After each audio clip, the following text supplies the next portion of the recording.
everyone, welcome back to Debt Decoded. Today we're diving into something that can literally make or break your financial future. Yep, it's good debt versus bad debt. Most people think that all debt is bad, right? But what if I told you that some debt can actually make you rich, while other debt can destroy your life? Let's break it down nice, simple, and clear. Quick question. If I gave you $1,000 today, and told you to either buy a new iPhone or invest in something that actually makes and generates money, what would you choose? That's basically the difference between good debt and bad debt in simpler terms. Stick around because by the end of this video you'll know exactly which one to avoid and which one you should use smartly. Debt is simply money which you borrow that you promise to pay back later, usually with interest. Sounds simple, but here's where it generally gets tricky. Not all debt is equal in certain terms. Let's start with bad debt. This is the type of debt that takes money out of your pocket.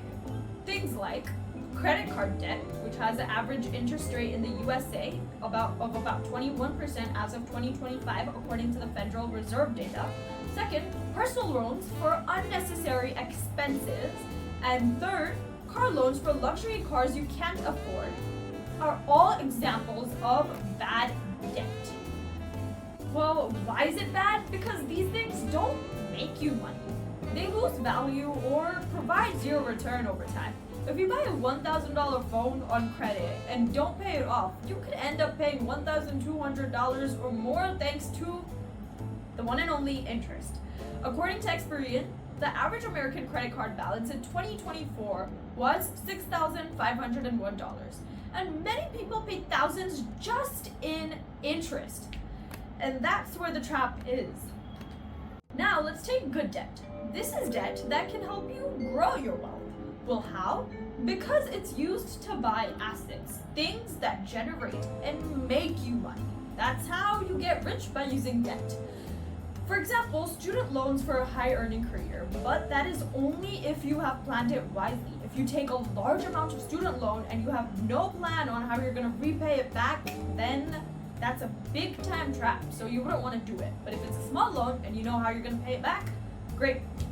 Second, business loans for a profitable business. Basically, the business is going to make you more money over time, which means you're gonna generate more money than the loan you took, which will make it easier for you to repay your loans as well as continue your business properly. Third, we have real estate mortgages.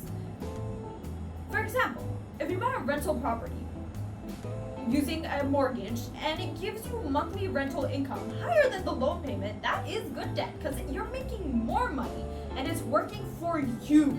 You're not working for that money. In fact, 90% of millionaires in the US own real estate according to CNBC reports, and many used leverage, which is just a fancy word for using debt smartly. Now, here's the key rule of how debt should make you money. If the debt helps you make more money than it costs you, it's good. But if it costs you money and gives nothing bad, it's simple. That's a basic and simple rule in order for you to understand the difference between good debt and bad debt. In short, bad debt is a liability, while as good debt is an asset. There are millions or trillions of examples which are considered in good debt. However, people always take the concept of debt as a very negative thing. For example, in the society today, people think that, oh, you have debt, you have loans, well, you're poor. However, that is not true. But it does get statistically proven as correct because the person who did take the loan or debt doesn't know how to use it wisely. But if you do know how to use it wisely, you're definitely going to become a millionaire, or you're definitely going to become financially successful later on in life. So if you start earning from now, great. And that is exactly why you should learn finance and debt from today. So the next time you think of swiping that little lovely pretty credit card of yours, Amex, whatever you have, for something shiny and glamorous, which is definitely appealing to the human eye, ask yourself, is this debt making me richer or poorer? Good debt is a tool and bad debt is a trap. There's only a thin line of a difference between them. Learn the difference and you'll be way ahead of the game. If you enjoyed this video and you learned something new today, don't forget to like, share, and subscribe. And if you have any questions about this concept, go ahead and feel free to ask me in the comment section below. I'll reply to you as soon as possible. Stay tuned for more videos based on debt and finance. Peace out!